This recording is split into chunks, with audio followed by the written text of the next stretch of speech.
Buenos días. Yo, Alejandro.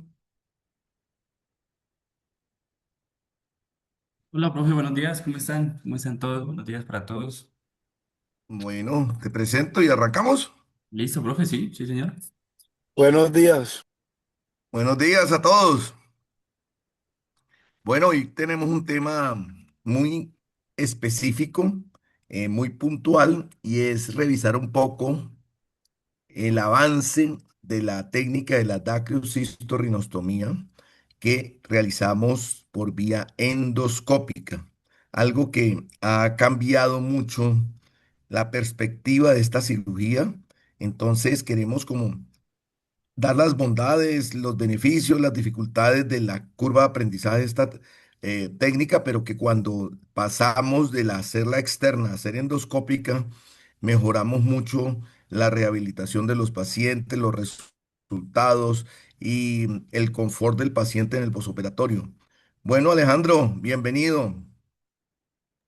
Bueno, buenos días para todos. Como nos estaba contando el doctor Quintero, el día de hoy vamos a revisar el tema de la dacriocistorrinostomía endoscópica, un poco de sus fundamentos y en qué consiste esta técnica quirúrgica, como nos menciona el doctor Quintero. Entonces vamos a comenzar. Inicialmente me gustaría hablar un poquito sobre el contexto histórico de esta técnica de la DCR endoscópica.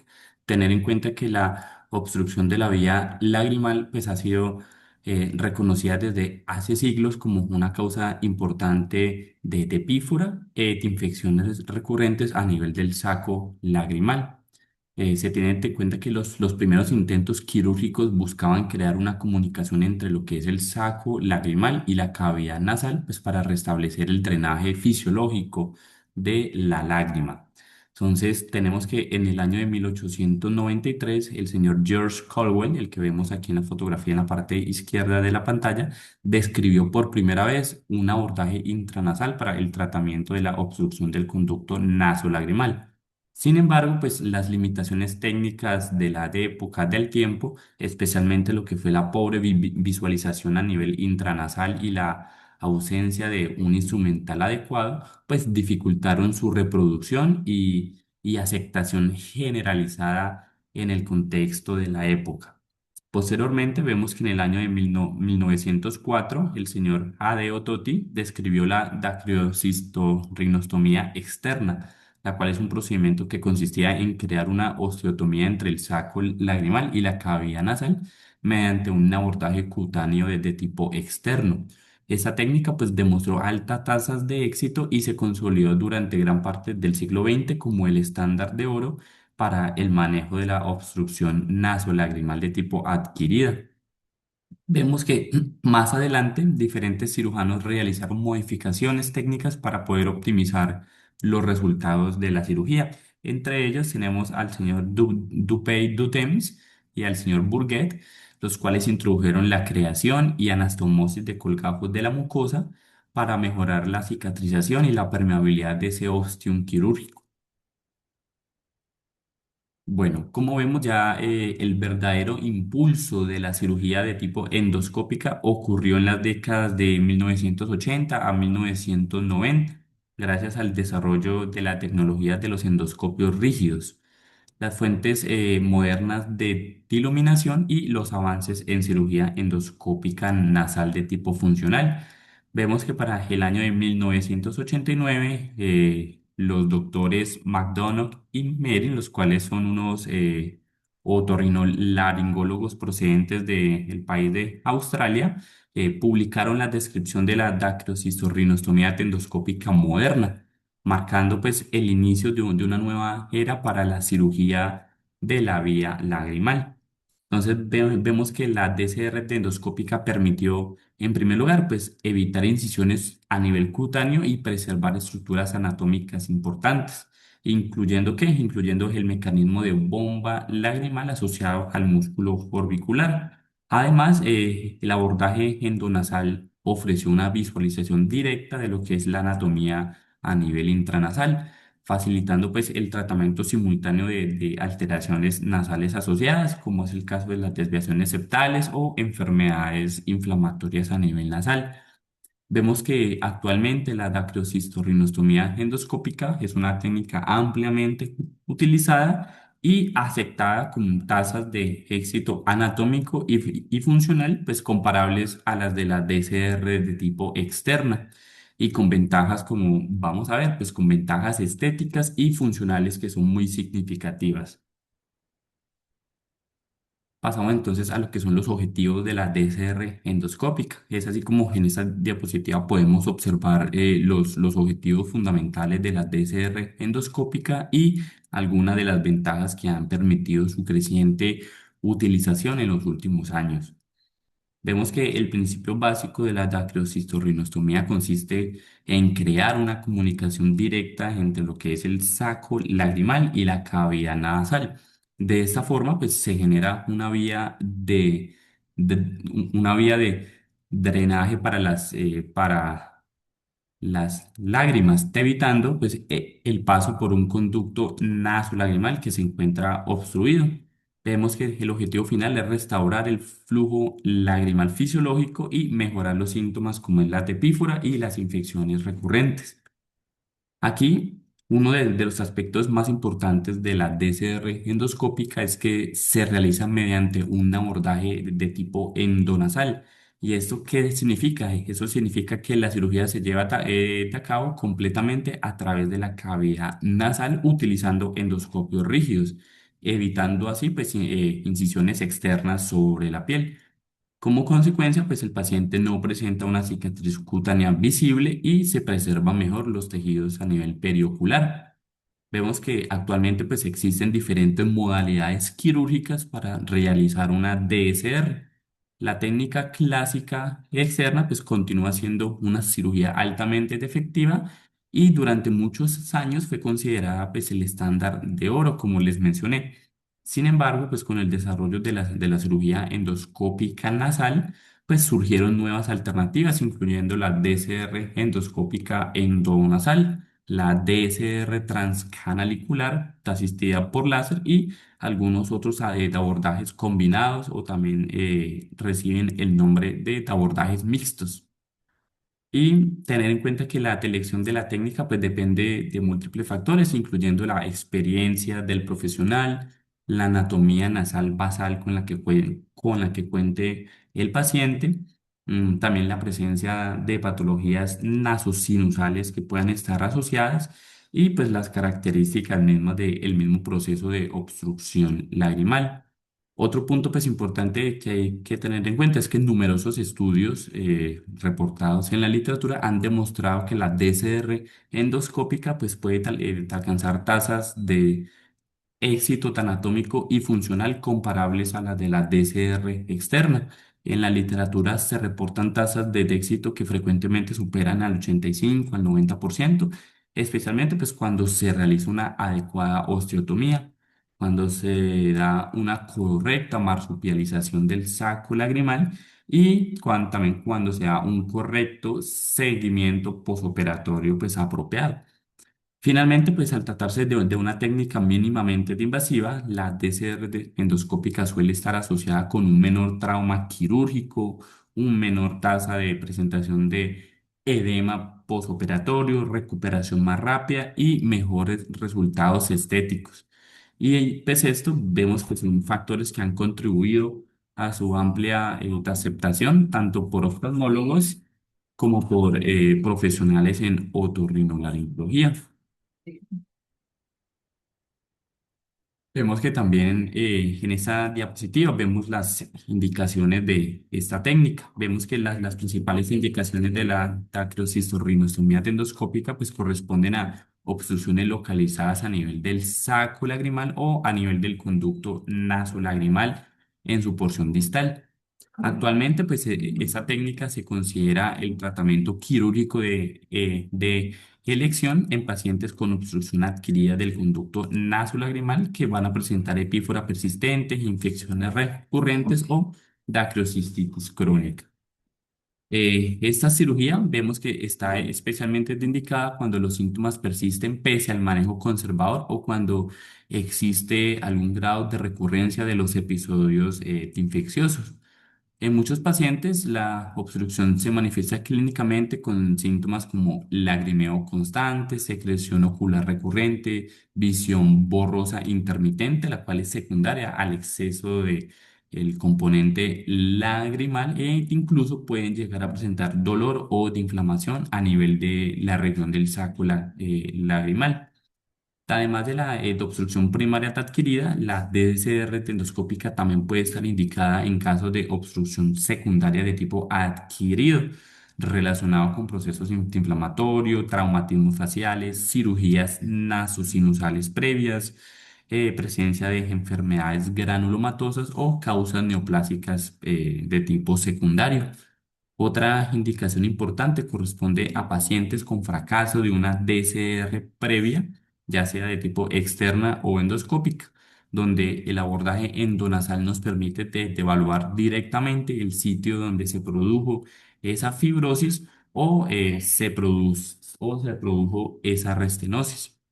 Asimismo, pues, este procedimiento resulta particularmente útil en pacientes con alteraciones intranasales asociadas, como desviación septal, hipertrofia de cornetes, sinequias o enfermedad inflamatoria nasosinusal, debido pues, a que esas patologías pueden corregirse simultáneamente durante el mismo acto de cirugía.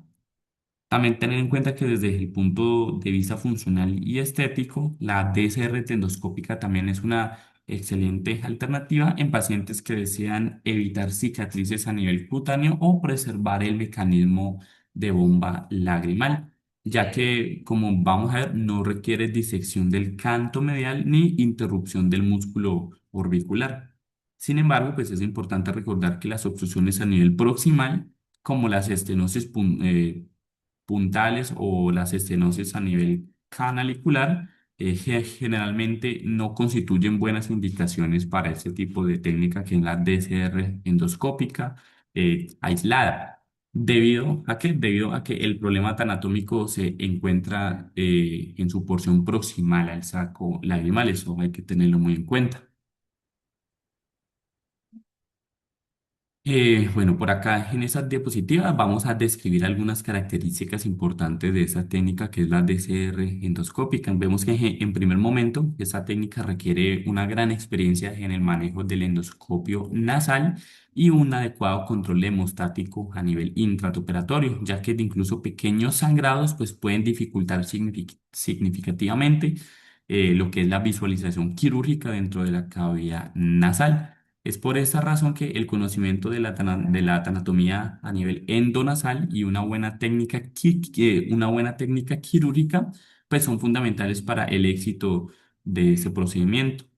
Vemos que una de las principales ventajas de la DCR endoscópica es que evita incisiones cutáneas externas. Esto nos permite pues, obtener mejores resultados estéticos ya que no deja una cicatriz facial visible. Además, pues al no alterar significativamente el músculo orbicular ni las estructuras a nivel del canto medial, se preserva mejor el mecanismo fisiológico de bomba lagrimal y el parpadeo reflejo. Debido a estas ventajas estéticas, pues vemos que muchos pacientes jóvenes, especialmente mujeres o personas con tendencia a desarrollar cicatrices hipertróficas o cicatriz queloides, pues van a ver que suelen preferir este tipo de abordaje de tipo endoscópico frente a técnicas externas convencionales. En cuanto a tal anestesia, la DCR endoscópica puede realizarse bajo anestesia local con o sin sedación, aunque también puede utilizarse anestesia general dependiendo de las características del paciente, la complejidad de la cirugía o simplemente la preferencia del cirujano. Finalmente, pues antes del inicio del procedimiento se realiza la preparación de la mucosa nasal mediante un taponamiento con agentes vasoconstrictores, como es el caso de la oximetazolina asociada a adrenalina. Esto con el fin de ayudar a disminuir del sangrado en el momento intraoperatorio y mejorar la visualización endoscópica durante la cirugía, que como les mencioné es un factor importante a la hora de realizar esta técnica. Bueno, entonces así como les traje ese video muy corto, cortesía de la Academia Norteamericana, en donde vamos a ver rápidamente eh, la técnica. Pathway for tears to creates a new pathway for tears to drain from the eye when the tear duct is blocked. The surgeon will insert a slender tube called an endoscope into your nasal cavity. He or she will then create a new opening directly from the eye's lacrimal sac into the nasal cavity to allow tears to drain. A flexible tube called a stent may be put in place temporarily to keep the new drain from healing closed. This tube can be removed later in the surgeon's office or outpatient surgery center. Bueno, ese fue un video muy cortico para explicar de manera gráfica lo que estábamos explicando anteriormente. Listo. Ya pasando a lo que es la técnica como tal de la DSR, me gustaría en esta diapositiva mostrarles parte del instrumental básico, el cual es utilizado durante la cirugía de la DSR tendoscópica. Vemos que cada instrumento cumple una función específica dentro de las diferentes etapas del desarrollo de este procedimiento. Vemos en esa fotografía, le voy a pedir el favor que nos ubiquemos en la parte izquierda y vamos a ir de izquierda hacia derecha. Entonces, de izquierda hacia derecha, inicialmente pues observamos lo que es la pinza de Kerrison, la cual es utilizada principalmente para realizar y ampliar lo que es la osteotomía mediante la resección controlada del hueso de la pared lateral nasal. Posteriormente, observamos las pinzas de Blakeslee de diferente tamaño y de diferente angulación. Estos instrumentos son ampliamente utilizados en cirugía endoscópica nasal para la manipulación de los tejidos, para retiro de la mucosa y extracción de fragmentos óseos durante la exposición de la estructura de lo que es el saco lagrimal. Luego encontramos el dilatador lagrimal, el cual es empleado al inicio de la cirugía para dilatar los puntos lagrimales y pues facilitar el acceso al sistema canalicular y la introducción de sondas o sistema de intubación. A continuación observamos el desperostizador de Freer, el cual es utilizado para elevar la mucosa nasal y despegar cuidadosamente lo que es el periósteo durante la creación de ese colgajo mucoso y la exposición del hueso. Y finalmente encontramos el cuchillete angulado de Crescent, el cual es un instrumento utilizado para realizar incisiones precisas sobre la mucosa nasal. Sí, sí, señora, sí. Qué pena. El cual es utilizado para crear incisiones precisas sobre la mucosa nasal y posteriormente sobre la pared del saco lagrimal durante lo que es el proceso de marsupialización. Bueno, por acá quise traerles unos videos cortesía del doctor Quintero en donde se da una explicación y visualización directa de todos los materiales a utilizar en un procedimiento de la DCR endoscópicas. Estos son videos realizados en el quirófano de la Clínica de Oftalmología de Cali, cortesía del doctor Antonio Quintero. Nos encontramos con Alejandra, esta instrumentadora de la clínica de Cali, que les va a contar un poco sobre el instrumental para hacer una dactilo-distorsiotomía transversal endoscópica. Entonces, arrancamos con nuestro instrumentante. Este es el dilatador de punto lagrimal, siempre tratamos de escoger el lado más delgadito. Tenemos el disector de Freer, tenemos esta jeringa de 3 que cargamos la anestesia. En este caso utilizamos lidocaína con epinefrina y le ponemos una goma 22, que siempre es bastante grande. Tenemos un Crescent de 2.3 y esta mitomicina la cargamos para el final. En este caso tenemos una tijera, ¿sí? Tenemos una tijera pequeñita, tenemos mordida verdadera, en este caso es la recta, y tenemos una mordida verdadera hacia arriba, curva. Esto es para comer mucosa, y en este caso tenemos una Kerrison de 4 milímetros que es para la osteotomía.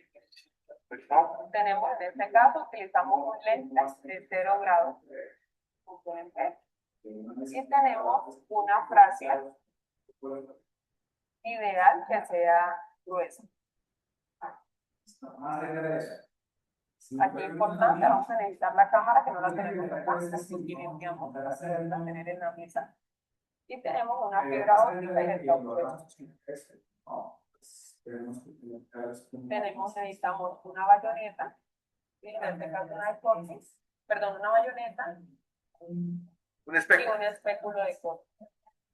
Y en este caso utilizamos este sazón para sumergir la cámara para que no se nos vaya a rayar con agua externa.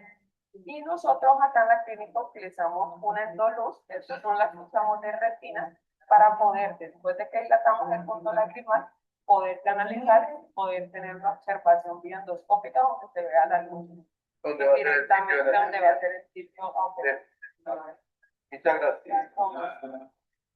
Bueno, y como pudimos observar, pues estos videos nos permiten de alguna forma familiarizarnos con el equipo quirúrgico empleado durante ese tipo de procedimiento, incluyendo pues el instrumental endoscópico, como vimos, los sistemas de visualización y los diferentes dispositivos utilizados en las diferentes etapas de la cirugía que vamos a ver más adelante. José, Muy bien. Bueno, antes de iniciar la cirugía propiamente dicha, pues es fundamental realizar una adecuada preparación de la cavidad nasal. Vemos que en esta etapa tiene como un objetivo principal el objetivo de optimizar la visualización del endoscopio, disminuir el sangrado intraoperatorio y facilitar la identificación de las referencias anatómicas, las cuales son importantes y necesarias pues, para la realización del procedimiento. Vemos que una correcta preparación inicial es especialmente importante en la cirugía endoscópica, ya que, como les mencioné al principio, pequeños sangrados pueden comprometer significativamente el campo de visualización quirúrgico para el cirujano. Entonces, como se observa bien en la diapositiva, el procedimiento inicia con la infiltración local entre de 1 a 2 milímetros de lidocaína al 2% asociada a adrenalina en una dilución que viene diluida 1 en 80.000. Esta infiltración vemos que se realiza principalmente a nivel de la estructura del cornete medio, por encima del cornete inferior y en el tabique nasal. Además del efecto anestésico, vemos que la adrenalina produce un efecto vasoconstrictor a nivel de la mucosa nasal, lo que contribuye a disminuir el sangrado y mejorar la visualización en el momento intraoperatorio. Posteriormente vemos que se realiza el taponamiento nasal utilizando tadrenalina, en esa ocasión diluida 1 en 1000 durante aproximadamente unos 5 minutos. Este paso vemos que nos permite reforzar lo que es el efecto vasoconstrictor sobre la mucosa nasal y obtener un mejor control hemostático antes de iniciar la cirugía. Vemos que una vez completada la preparación nasal, se te introduce un endoscopio rígido de 0 grados, generalmente de 4 milímetros en los pacientes adultos, mientras que de los niños o en pacientes con cavidades nasales más estrechas, pues se pueden llegar a utilizar endoscopios de menor calibre, aproximadamente de 2,7 milímetros. Vemos que el uso del endoscopio permite tener una visualización directa y ampliada de lo que es la pared lateral nasal y de las estructuras anatómicas relacionadas con el saco lagrimal. Y finalmente, vemos que se retiran los tapones nasales y se inicia la fase quirúrgica de esta técnica. Y en este punto, el cirujano, pues vemos que ya cuenta con un campo operatorio más limpio. Vemos que cuenta con una mejor exposición de las referencias anatómicas y vemos que tiene mejores condiciones pues, para realizar la osteotomía y la apertura del saco lagrimal, como vamos a ver más adelante. Entonces vemos que ya una vez realizada la preparación de la cavidad nasal, se procede a la creación de ese colgajo mucoso. Uno de los pasos fundamentales de esta técnica de la DSR endoscópica. Vemos que Esa etapa permite lo que es exponer el hueso de la pared lateral nasal y facilitar posteriormente la realización de lo que es la osteotomía y el posterior acceso a las estructuras del saco lagrimal. Entonces, como se muestra aquí en la diapositiva, pues inicialmente se realiza una incisión en la mucosa nasal utilizando una hoja de media luna o un bisturí de faco. La incisión se te efectúa aproximadamente entre 7 y unos 10 milímetros anterior a lo que es el cornete medio y alrededor de 3.000 milímetros por encima de la inserción del cornete inferior. Vemos que esas referencias anatómicas son muy importantes porque corresponden a la localización aproximada del saco lagrimal sobre la pared lateral nasal. Posteriormente, se realizan incisiones adicionales superiores e inferiores formando lo que es un colgajo mucoso.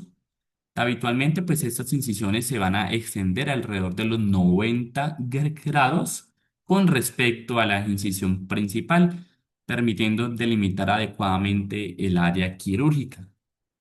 Luego, mediante el uso de un bisturí crecen de 90 grados o un instrumental similar, vemos que se eleva cuidadosamente ese colgajo de la mucosa nasal. Y posteriormente vemos que este colgajo se desplaza y se deja sobre el cornete medio, dejando, pues, expo- dejándote expuesta la superficie ósea que se encuentra subyacente. Aquí es importante la adecuada elevación del colgajo, ya que pues es un paso clave dentro del procedimiento, ya que nos permite una mejor visualización del campo de trabajo, facilita lo que es la osteotomía y contribuye a la correcta marsupialización posterior de las estructuras del saco lagrimal. Además, la preservación de la mucosa nos ayuda a favorecer una mejor cicatrización y una permeabilidad del oso quirúrgico en el contexto posoperatorio. Bueno, una vez completada lo que es la elevación del colgajo mucoso, el siguiente paso consiste en realizar la osteotomía y exponer completamente lo que es el saco lagrimal. Vemos que esta es una de las etapas más importantes de la DSR endoscópica, ya que una adecuada exposición dependerá de la creación de un ostium amplio y funcional. Entonces, como se muestra aquí en la diapositiva, pues inicialmente se introduce lo que es un sacabocados de laminectomía dentro de la cavidad nasal. Vemos que mediante este instrumento se comienza a retirar cuidadosamente el hueso de la pared lateral nasal, principalmente lo que es el hueso lagrimal y la porción anterior del proceso frontal del hueso maxilar superior. El objetivo, ¿cuál es? El objetivo es eliminar la cobertura ósea que recubre las estructuras del saco lagrimal hasta dejarlo completamente expuesto. La resección ósea vemos que debe realizarse de forma progresiva y de forma controlada, manteniendo siempre una adecuada visualización endoscópica para poder evitar lesión de estructuras vecinas. Vemos que en muchos casos la apófisis ascendente del maxilar constituye la porción ósea más robusta y más resistente, por lo que puede llegar a requerir un mayor instrumentación para su remoción. Posteriormente, utilizando lo que es el despirocizador de FRIR, se continúa levantando cuidadosamente el colgajo y separando las estructuras de los tejidos blandos remanentes que todavía están adheridos al hueso. Este paso nos permite ampliar aún más la exposición quirúrgica y poder delimitar claramente las estructuras anatómicas del saco lagrimal. Y finalmente se logra la exposición completa de la cobertura ósea del saco, formada principalmente por lo que es el hueso lagrimal y la apófisis ascendente del hueso maxilar. En ese punto ya el saco lagrimal ya puede identificarse como una estructura blanquecina o ligeramente tazulada, ubicada por detrás de la osteotomía, como la podemos ver en las imágenes. Es importante resaltar que una osteotomía amplia es uno de los factores más importantes para el éxito de la DSR endoscópica. Vemos que una exposición insuficiente del saco lagrimal puede favorecer a procesos de fibrosis, a que se cierre este ostium y a que haya una recurrencia de la obstrucción en el momento posoperatorio. Es por esta razón que muchos autores, y está reportado en la literatura, recomiendan crear una osteotomía generosa, pues que nos permita una adecuada marsupialización del saco hacia lo que es la cavidad nasal. Bueno, en esta etapa de la DSR tendoscópica, el procedimiento se enfoca en ampliar lo que es la ventana ósea y lograr una identificación precisa del saco lagrimal. Entonces vemos que luego de la exposición inicial de la pared lateral nasal, se continúa retirando el hueso remanente que recubre lo que es el saco lagrimal para pues así obtener una osteotomía amplia y lo más importante, funcional. Entonces, inicialmente la extracción del hueso lagrimal se realiza utilizando las pinzas de Blexley White, eh, pequeñas, como vemos aquí en la foto. Estas permiten retirar fragmentos óseos delgados de una manera controlada, manteniendo una adecuada visualización endoscópica y minimizando el trauma sobre los tejidos vecinos, los tejidos circundantes. Sin embargo, pues en algunos pacientes, especialmente cuando existe una apófisis ascendente del hueso maxilar más robusta o un hueso de mayor densidad, pues la remoción manual puede resultar insuficiente o dificultosa. Entonces, en estos casos se recurre a un abordaje mecánico utilizando una fresa de diamante curva de aproximadamente unos 2 a unos 9 milímetros en sus dimensiones. El uso de la fresa nos permite ampliar lo que es la osteotomía de una manera más eficiente y de una manera más uniforme. Vemos que durante este proceso pues, es fundamental mantener una irrigación y una succión continua, ya que eso favorece a evitar el sobrecalentamiento del hueso, mejorando la visibilidad del campo de cirugía y protegiendo la mucosa nasal y las estructuras adyacentes. Vemos que una vez obtenido una exposición del hueso óptima, se procede a localizar con precisión el saco lagrimal. Para ello, pues se puede introducir una sonda Bowman 2.0 a través de lo que es el canalículo superior.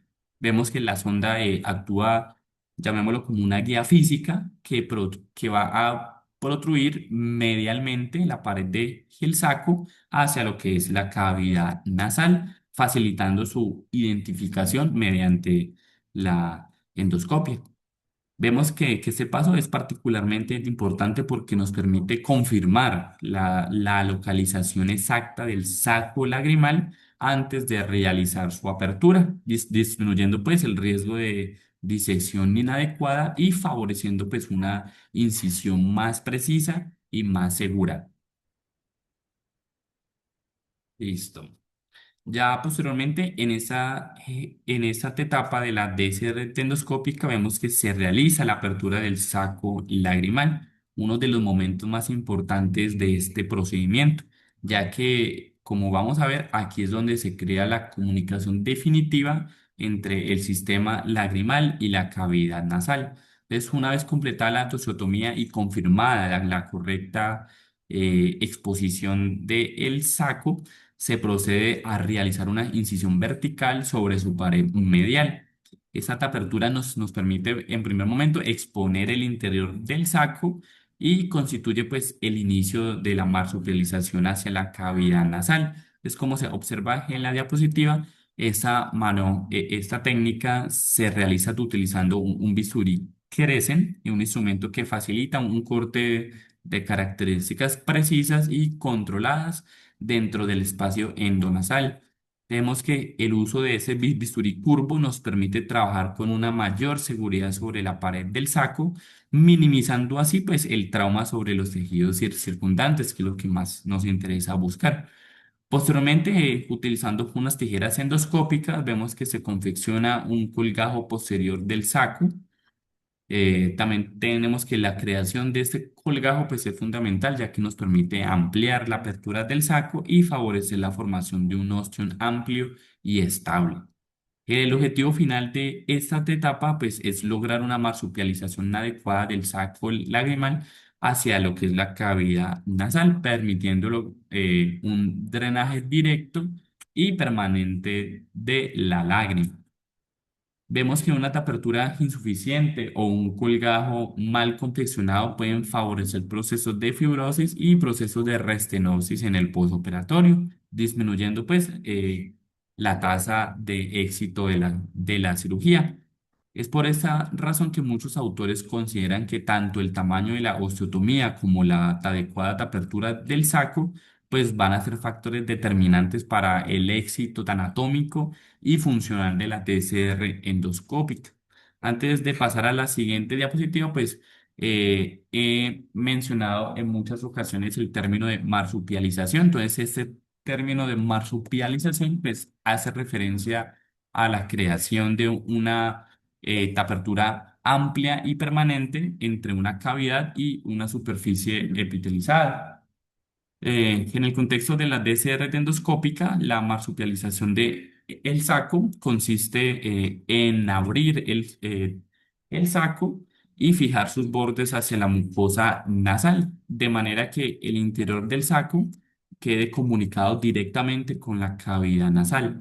El objetivo de esta maniobra, pues, es evitar que la apertura cicatrice y se cierre nuevamente durante el proceso de reparación de los tejidos, de la reparación tisular. Entonces, al crear un ostium amplio y revestido por mucosa, vemos que se favorece un drenaje lagrimal más estable y duradero en el tiempo. Digamos lo que en palabras sencillas, la marsupialización transforma lo que es el saco lagrimal en una cavidad abierta hacia la nariz, permitiendo que el contenido de las lágrimas drenen directamente sin pasar pues por el conducto nasolagrimal que se encuentra obstruido. Bueno, ya en esta etapa final de la DCR endoscópica vemos que el objetivo principal en esa fase es estabilizar la nueva vía de drenaje y mantener su permeabilidad durante el proceso de cicatrización en el posoperatorio. Entonces, luego de la apertura y la marsupialización del saco, vemos que se realizan maniobras destinadas a favorecer una adecuada cicatrización de la mucosa y disminuir el riesgo de restenosis. Entonces, si inicialmente se confecciona un colgajo de mucosa nasal en forma de C y vemos que este colgajo se posiciona cuidadosamente en contacto con el colgajo del saco previamente creado. La aproximación entre ambas superficies de mucosa favorece una cicatrización, llamémoslo un poco más fisiológica, promoviendo la epitelización del ostium y disminuyendo la formación de procesos de fibrosis cicatricial en el posoperatorio.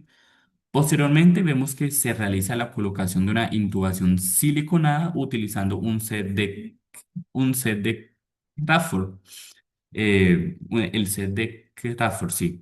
Este sistema consiste en el paso de un stent de silicona a través de los canalículos lagrimales mediante un conductor metálico acanalado, avanzándolo desde los puntos lagrimales hasta la cavidad nasal, como vemos en la diapositiva.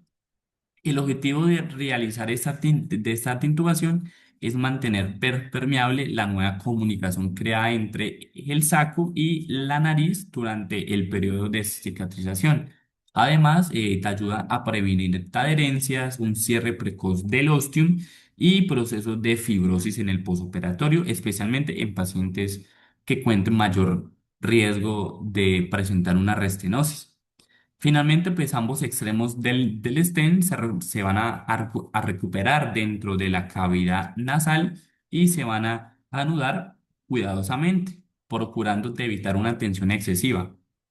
Esa parte vemos que es muy importante ya que una tensión inadecuada o excesiva puede dar lugar a procesos de erosión canalicular, irritación ocular, incomodidad para el paciente e incluso desplazamiento del sistema de intubación. Entonces, con esto se completa la fase reconstructiva de la DSRT endoscópica, asegurando una vía lagrimal amplia, funcional y estable durante el proceso de recuperación posoperatoria. Bueno, a continuación vamos a ver un video. Bueno, vamos a verlo aquí en la página de YouTube, ya que no nos permite. Por favor, ¿me confirman si están viendo la pantalla, el video? Mira que no dice este video tiene restricción de edad y solo está disponible Ya. en YouTube, está Entonces me diciendo. toca que ahora aquí yo creo que sí lo van a ver. Listo. Aquí sí ven el video.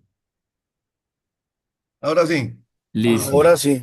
Perfecto. Entonces, a continuación vamos a ver un video de la cirugía de una DCR endoscópica, cortesía del doctor Quintero, donde vamos a ilustrar los pasos fundamentales de esta técnica, incluyendo lo que es la preparación endonasal, la creación del colágeno de la mucosa, el proceso de la osteotomía, la apertura del saco y la colocación de la intubación siliconada. Bueno, entonces vemos que el procedimiento comienza con la dilatación de los puntos lagrimales, permitiendo facilitar este acceso al sistema canalicular y la introducción del instrumental dentro de la vía lagrimal.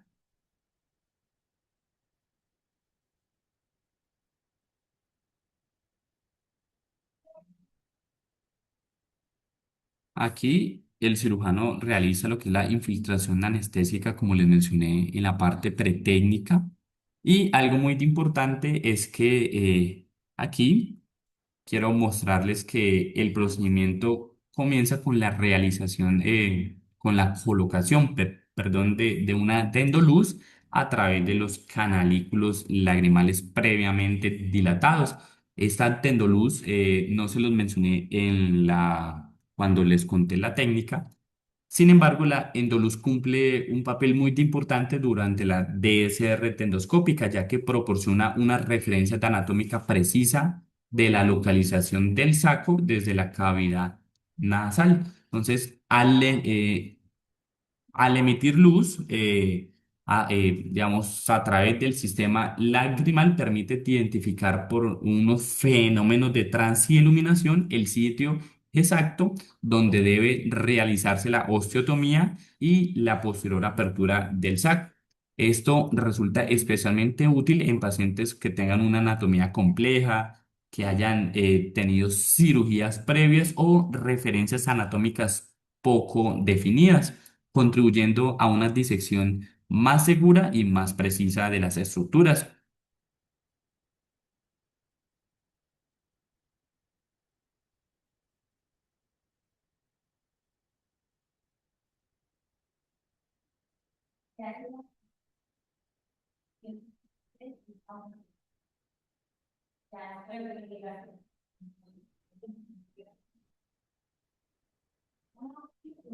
Vemos que posteriormente, después de colocar la mecha con el vasoconstrictor dentro de la cavidad nasal, pues para reforzar esos procesos de vasoconstricción a nivel de la mucosa y con el fin de mejorar el control hemostásico durante la cirugía, vemos que aquí el cirujano realiza un desplazamiento medial del cornete medio, ampliando el espacio quirúrgico y permitiendo un mejor acceso endoscópico de la pared lateral nasal. Una vez obtenida una adecuada exposición, vemos que se realiza una incisión de la mucosa nasal y la creación de lo que les mencionaba del colgajo mucoso. Posteriormente vemos que se continúa con el levantamiento de la mucosa y posteriormente se llega a exponer estructuras del hueso lagrimal.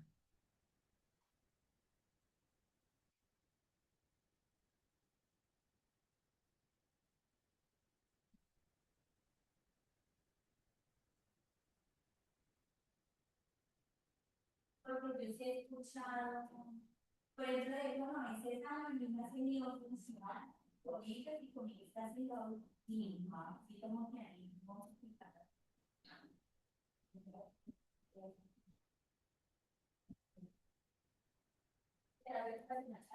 Muy bien. Y por acá, después de que retiramos cuidadosamente la mucosa, esa mucosa remanente, vamos a realizar el siguiente paso, que es la osteotomía, en el cual se elimina ese hueso lagrimal y parte de la estructura de la apófisis ascendente del hueso maxilar para poder exponer completamente las estructuras del saco.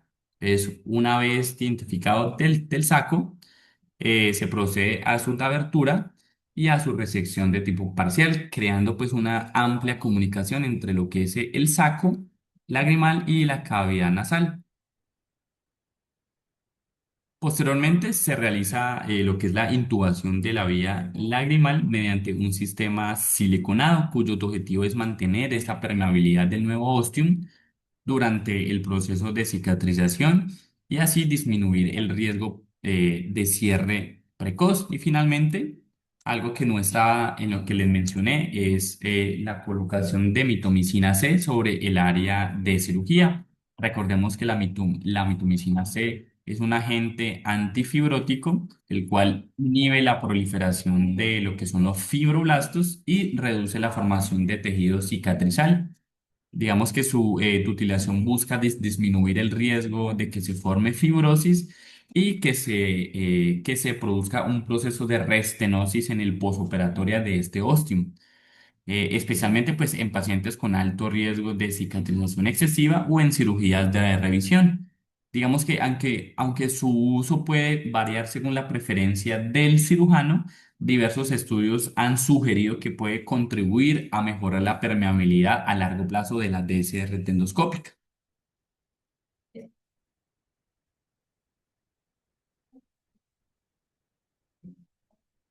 Un segundito, voy a volver a compartir aquí la diapositiva.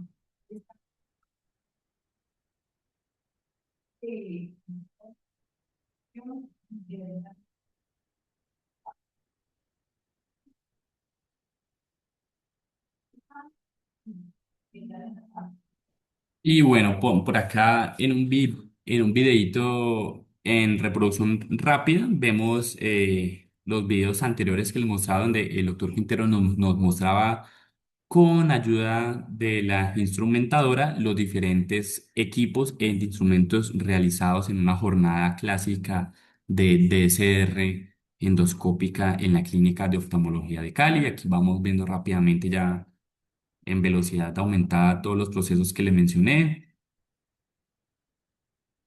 Ahí se ve la endoluz para confirmar la correcta posición anatómica y aquí vemos como el cirujano ya se encuentra anudando el sistema de Crawford.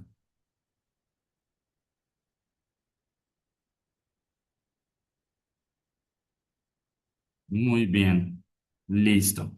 Ya para finalizar, pues esta diapositiva nos trae algún protocolo posoperatorio a tener en cuenta después de realizar este procedimiento. Entonces, tener en cuenta que en el manejo posoperatorio, pues va a ser una parte fundamental para el éxito de la DCR tendoscópica, ya que una adecuada cicatrización del ostium nos permite mantener la permeabilidad de la nueva vía y disminuir pues el riesgo de fibrosis o restenosis, que es lo que más nos preocupa. Entonces vemos que durante el posoperatorio temprano se recomienda realizar lavados nasales con solución salina para favorecer la limpieza de costras y secreciones hemáticas dentro de la cavidad nasal.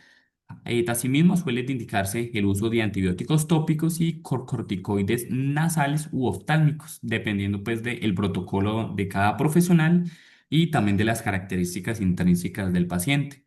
Aquí también es importante evitar maniobras que aumenten la presión intranasal, como sonarse la nariz de forma intensa, realizar esfuerzos excesivos o manipular la cavidad nasal durante las primeras semanas posteriores a la cirugía. Tener en cuenta que el seguimiento endoscópico posoperatorio permite evaluar la adecuada cicatrización del ostium, retirar costras o sinequias tempranas y también detectar oportunamente signos de fibrosis o cierre de la nueva comunicación de la vía lagrimal. Entonces, en los casos donde se coloca intubación siliconada, el estén suele mantenerse durante varias semanas, meses, dependiendo pues de de la evaluación clínica y de la preferencia de la cirugía. Finalmente, pues una adecuada adherencia a los cuidados postoperatorios es clave y es fundamental para poder optimizar el éxito anatómico y funcional de esta técnica endoscópica a largo plazo. Rápidamente, las complicaciones, la DCR endoscópica es un procedimiento seguro y con baja tasa de complicaciones. Sin embargo, como todo procedimiento, no está exenta de riesgos. Estas complicaciones pueden clasificarse en leves y potencialmente graves. Dentro de las complicaciones leves pueden presentarse enfisema subcutáneo o hematomas a nivel del párpado inferior y a nivel de la mejilla frecuentemente relacionados con osteotomías muy amplias hacia el espacio anterior. También puede presentar sangrado nasal posoperatorio, aunque en la mayoría de los casos suele ser leve y responde pues adecuadamente a medidas conservadoras como es el taponamiento nasal anterior. En cuanto a las complicaciones potencialmente graves, estas son poco frecuentes o excepcionales, pero pues es importante tenerlas en cuenta debido a su relevancia en la clínica. Entre ellas se pueden encontrar el sangrado intraorbitario, que en casos severos puede requerir descompresión orbitaria para evitar un compromiso visual. Asimismo, pues puede llegar a producirse lesión de la arteria etmoidal anterior, especialmente cuando la cirugía se relaciona a procedimientos etmoidales. Otra complicación poco frecuente es la lesión del músculo recto medial, la cual puede ocasionar diplopía posoperatoria secundaria a la alteración de la motilidad ocular. Afortunadamente, pues con una adecuada técnica de cirugía, un buen conocimiento de estas referencias anatómicas y una correcta visualización endoscópica, la incidencia de estas complicaciones graves es muy baja, según lo reporta la literatura.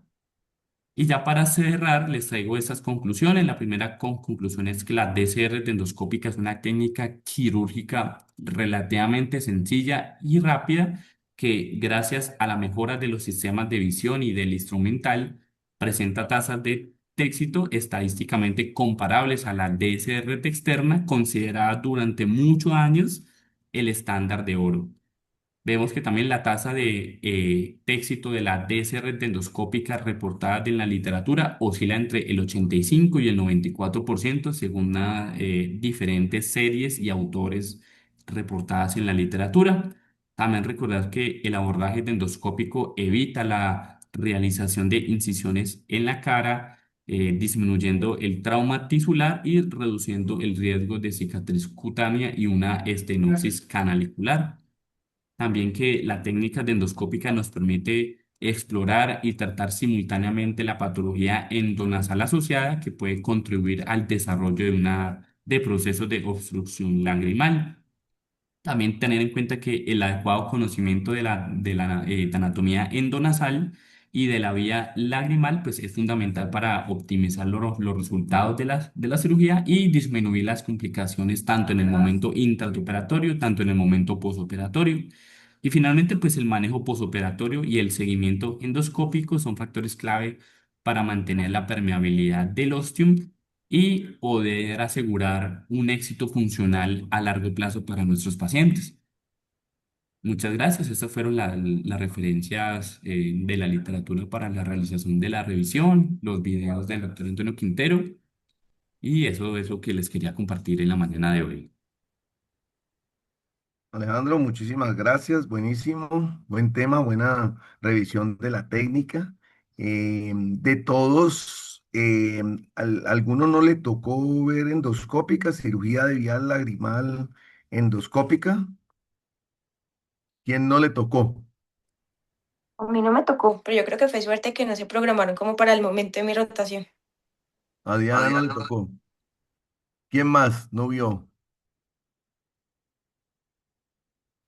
Porque es muy importante esta técnica para que la tengan en cuenta, porque eso hace de que sea una cirugía de un control perfecto donde no hay sangrado, uno puede reintervenir los pacientes porque todo lo está haciendo por vía nasal, pero no quiere decir de que porque hagamos esta técnica olvidemos la DCR externa. En la cirugía de vía lagrimal pasa lo mismo y yo hago una como similitud como cuando estábamos con la cirugía extracapsular, con la cirugía de facoemulsificación. Hay que manejar las dos técnicas porque a veces estamos haciendo la técnica moderna, que es la endoscópica, y a veces no podemos, no logramos hacer la osteotomía. Muchos factores hay, pacientes con antecedentes de traumas, que tengan placas previas por alguna fractura previa, que haya que hacer movimientos especiales. Entonces, conocer uno también la vía externa para combinarla a veces con la vía endoscópica. Entonces, eso es importante, conocer las dos técnicas. ¿Qué ventajas tiene la vía endoscópica? Pues que es como una cirugía como si uno no hubiera operado al paciente, porque el paciente uno lo hace vía endoscópica y al otro día el paciente no se da cuenta, ni sangra, ni nada, está perfecto. Obvio que hay pacientes que sangran, hay pacientes que tienen un sangrado en las primeras 24 horas muy leve, pero es muy, muy incipiente. Lo que hablaba Alejandro, pues ya el éxito reportado cuando uno tiene experiencia con esta técnica es igual o superior que la vía externa. En mi caso, yo diría que prefiero hacer la vía endoscópica, eh, porque el éxito de la cirugía es muy alto.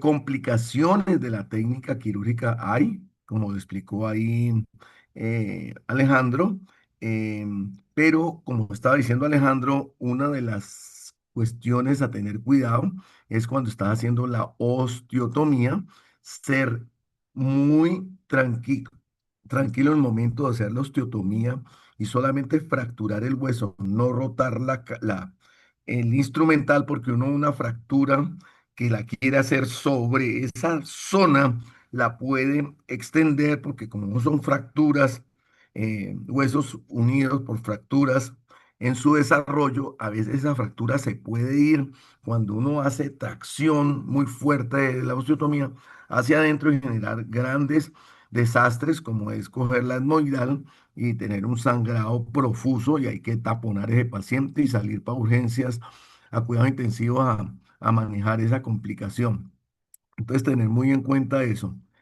Otra es cuando hacemos la osteotomía, eso tiene un tamaño especial, tampoco puede ser tan grande, porque a veces cuando es tan grande se hernia la grasa y se produce una fibrosis. Entonces, tener muy en cuenta eso. Pero ¿qué ventajas tiene esta técnica? Cuando uno puede entrar a cirugía y revisar qué fue lo que pasó, por qué se le tapó y se da cuenta que de pronto hubo una sinequia entre el cornete medio y el área quirúrgica. Entonces uno lo que hace es ampliar eso, volver a colocar la mitomicina, y la mitomicina pues le ha cambiado un poco también la evolución a esta técnica, porque es un antifibrótico que permite que no se fibrosie ahí. Entonces, dentro de los hallazgos de la técnica y desarrollo de la técnica es haber colocado la mitomicina, que nos ayuda muchísimo. Entonces, pues queríamos traer a colación este tema.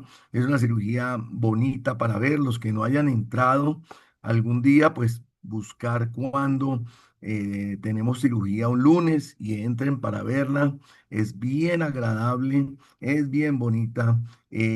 A ustedes les encantaría, porque ustedes mismos cogen el endoscopio, miran la cavidad nasal, miran dónde es que coloca uno el sistema de Crawford, y uno ve anatómicamente todo como queda de bonito. Y usualmente pues el secreto, como lo decía Alejandro, es que no sangre. Hay días en que no se ve nada, opera uno por instrumentos, pero usualmente si sangra poco se ve muy bien. Es difícil, es por eso, porque es una cavidad muy pequeña, el instrumental tiene que ser especial para que podamos trabajar con el aspirador, el endoscopio y a veces la pinza con la que uno va a hacer la mordida verdadera, o el Kerrison para hacer la fractura y la osteotomía. Entonces, tener muy en cuenta que el instrumental es muy importante.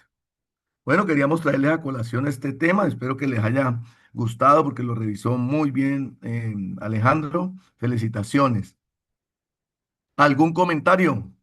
Muchas gracias, profe. De pronto también aquí adicionar el papel fundamental que cuenta el personal de anestesiología, Doc, porque en los dos o tres procedimientos que yo he estado, es importante el papel que tiene el anestesiólogo para, más que todo, el proceso de la hemostasia. Siento que en las tres operaciones que hemos estado, Doc, el rol del anestesiólogo ha sido fundamental para controlar esas tasas de sangrado y permitirnos obtener una mejor visualización como nos estaba contando. Creo que eso es como lo más importante en la preparación del paciente, el correcto empaquetamiento con las mechas que hace en primer lugar el anestesiólogo y después usted lo vuelve a hacer posteriormente para tener más tasa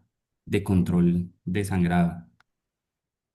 Bien importante esa anotación, lo que es todo el empaquetamiento de las mucosas con unas sustancias que preparamos intraoperatoriamente para que eso no sangre y se dejan 5 minutos y uno está esperando ahí sentado, esperando a que eso haga vasoconstricción y sangre lo menos posible porque estamos trabajando sobre mucosas. Bueno, pues feliz semana para todos y gracias por la revisión del tema. Buenísimo. Espero que haya quedado claro para todos las ventajas de esta técnica, las bondades. Bueno, chao. Muchas gracias, profe. Hasta luego. Muchas gracias a todos. Así